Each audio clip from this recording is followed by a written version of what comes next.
여름의 끝자락을 즐기라고 한 노동절 휴가를 또 주신 것 같습니다. 또 9월이 열려서 무슨 일을 하든지 시원한 계절을 우리가 맞습니다. 우리 성도들하고 노는 것의 관계는 어떤 관계가 있을까?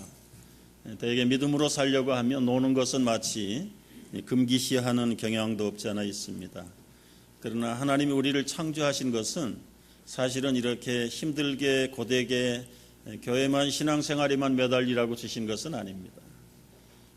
온 땅을 정복하고 충만하고 번성하면서 전도서에 보면 사람마다 먹고 마시고 수고하는 것이 얼마나 큰 축복이고 하나님의 선물인가.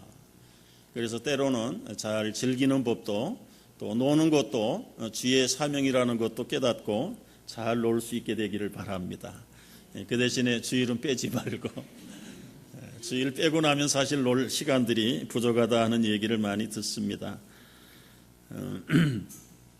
계절이 아무리 바뀌어도 또 환경이 바뀌어도 바뀌지 않는 것 하나가 있습니다. 그건 시간도 문제가 아니고 환경도 문제가 아니라 사람의 마음이 문제입니다.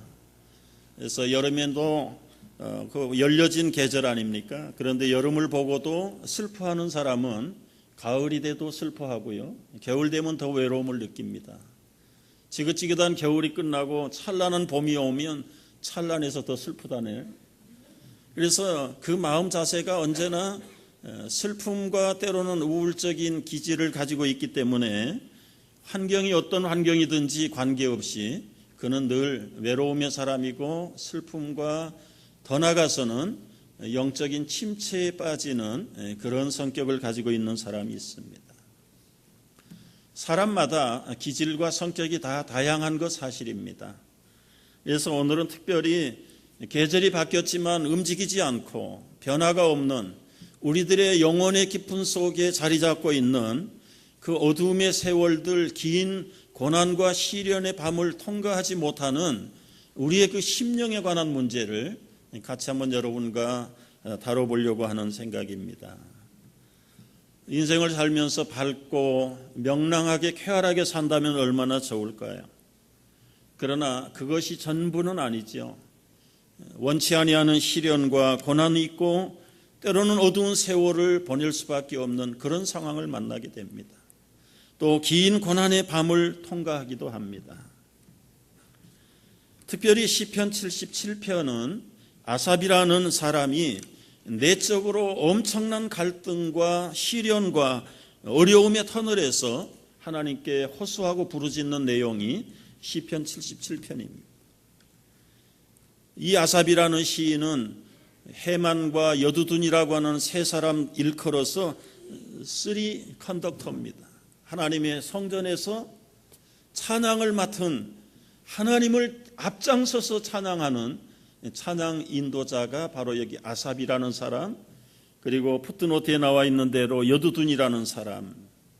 그런데 이런 사람들 속에도 수없는 시련과 고난과 영적인 침체를 경험했다는 사실을 오늘 말씀을 통해서 우리가 엿볼 수 있게 된 것입니다. 그럼에도 불구하고 그들의 밤중에 노랗게 하시는 하나님을 바라보며 어떤 시련 속에서도 어떠한 영적인 침체 속에서도 이제는 포기하지 아니하고 또 일어나서 하나님을 바라보며 잃어버린 믿음을 회복하는 그런 비결을 우리에게 함께 나누고 있는 간증의 집이 77편의 내용입니다. 먼저 우리는 넓게 한번 생각해보고 들어갈 문제가 있습니다. 믿음이 좋으면 어두움의 세월이 없는가? 기도를 많이 하면 긴 고난의 밤을 통과하지 않아도 되는가? 슬픔과 고민, 때로는 회의와 갈등, 이 믿음이 없어서입니까? 기도가 부족해서입니까? 직답으로 얘기하면 아닙니다. 왜냐하면 인생은 믿음이 좋건 나쁘건 간에 시련이 있고 고난의 긴 터널을 통과할 때가 있다는 사실입니다. 먼저 우리 믿음의 선배들의 경우를 몇 사람을 나누기를 원합니다. 모세의 경우를 보겠습니다. 모세는 40년 동안 애굽의 황태자였습니다. 그에게 위로는 왕밖에 없습니다. 시간만 가면 그는 애굽의 황제가 될 사람입니다. 그러던 그가 어느 날 갑자기 잊혀진 미디안 땅에 버려졌습니다. 아무 사람에게도 기억되지 않았습니다. 자기 소유가 없습니다. 재산이 없습니다. 권리도 없습니다. 그 많은 학식도 학문도 아무 쓸모가 없습니다. 겨우 장인의 양을 치는, 그래서 밥이나 얻어먹고 사는 목부에 불과한 세월을 40년을 삽니다. 여러분, 그때나 지금이나 인생 80이면 미안한 얘기입니다만 시간적으로는 다 끝난 거 아니에요? 더 이상 무슨 소망이 있어요? 무슨 미래가 거기 있습니까? 모세는 마침내 모든 삶을 다 체념하고 살았을 겁니다. 그런데 그때 하나님이 모세를 리콜하셨어요. 그리고는 그 영광스러운 엑소더스의 영웅으로 앞장을 세우셨어요. 하나님과 오직 대화하는 유일한 인간이 모세입니다. 그의 손에 권능을 들려주었습니다. 우리가 아는 대로 엄청난 기적과 권능을 행해서 그 400년 이상 노예 생활하던 하나님의 이스라엘 백성들을 해방하는 기쁨을 맛보게 했습니다. 모든 백성들은 하나님 대신으로 모세를 높이고 따랐을 것입니다. 그런데 민수기 11장에 와보면 모세가 영적인 깊은 침체에 빠져서 하나님 앞에 이렇게 떼를 쓰고 있습니다. 하나님, 내가 이렇게 구합니다. 즉시 나 죽여주세요. 내가 지금 심정으로는 자살하고 싶어요. 그런데 여러분, 자살이 죄라는 걸 알기 때문에 나 스스로는 내 목숨 못 끊어요. 주님, 내게 제발 생명이 끊어지는 은혜를 베풀어 주세요. 내가 이런 고난 당하는 거나 보지 않게 해주세요. 지금 모세가 당한 영적인 침체는 무엇입니까? 그렇게 따르던 백성들이 180도 돌변했습니다. 돌을 들고 모세를 치려고 모든 사람들이 일어나서 통곡을 하고 덤빕니다. 왜 우리를 여기까지 끌고 나와서 광야에서 떼죽음을 하게 하는가? 먹을 거 달라. 만나를 내려주셨지만 이제는 만나 먹기가 신물난다.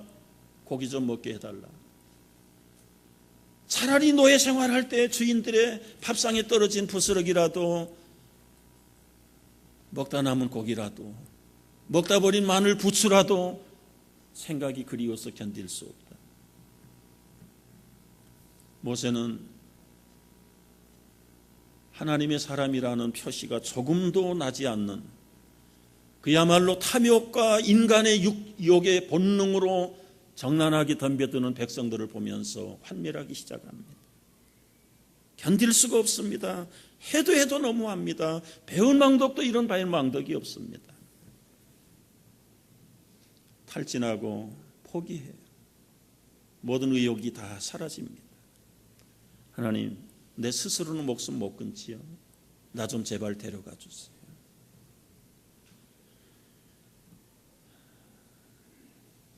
그때 하나님이 모세에게 내 짐이 너무 무거운가 보구나. 안타까움을 보시고 모세를 불러서 해결할 방안을 제시하십니다.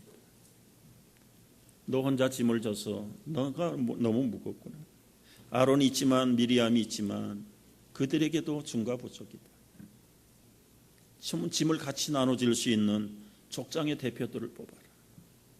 그래서 70명의 대표들을 뽑아서 하나님이 그들에게도 내가 영감을 부어서 내 짐을 덜어지게 하겠다. 여러분, 우리의 성격이든 환경이든 탈진해 있는 분들이 많습니다.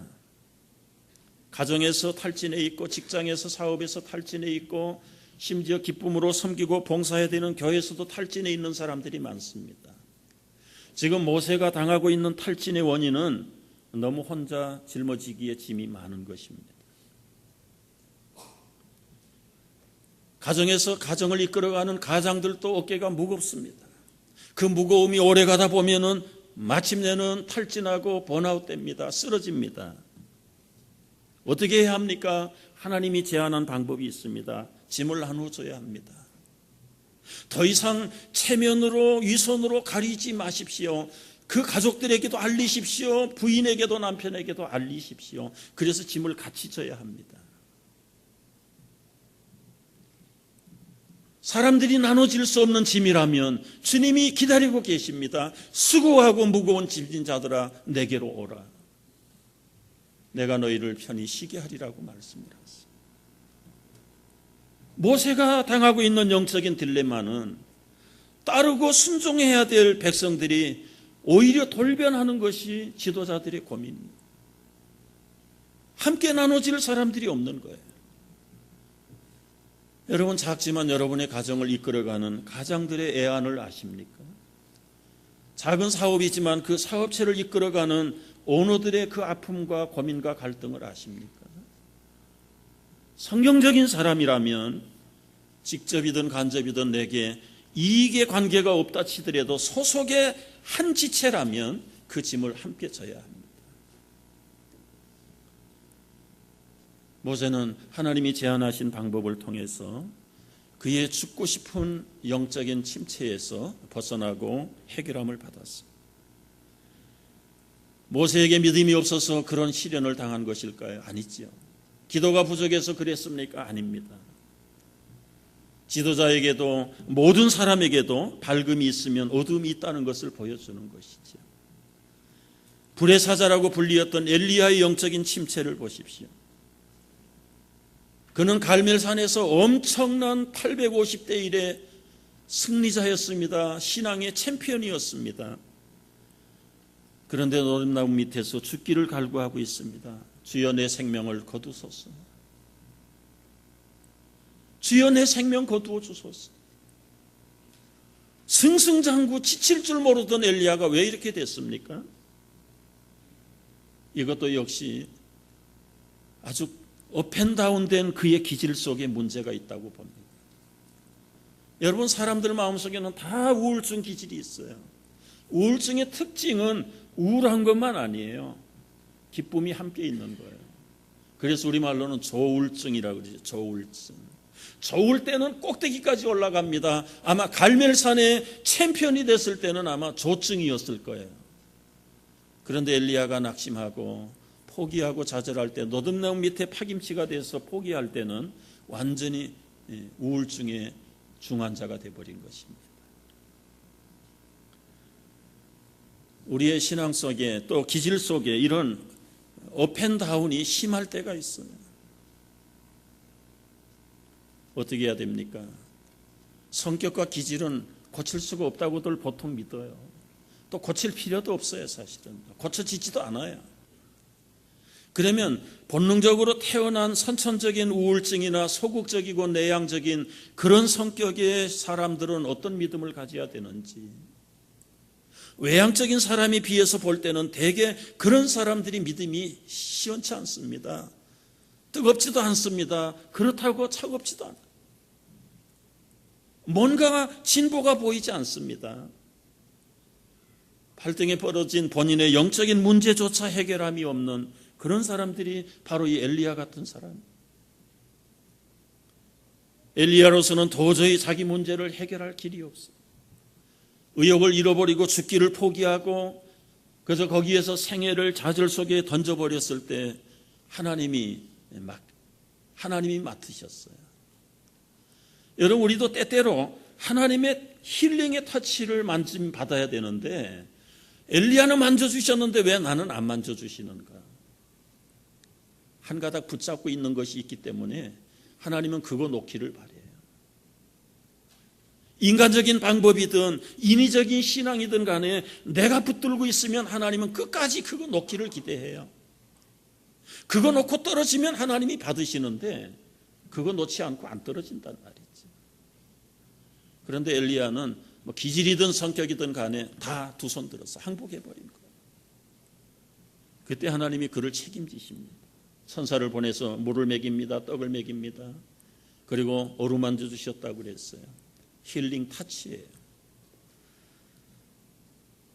여러분, 우리는 가끔 엘리야 같이 나락에 빠질 때가 있습니다. 침체에 빠질 때가 있습니다.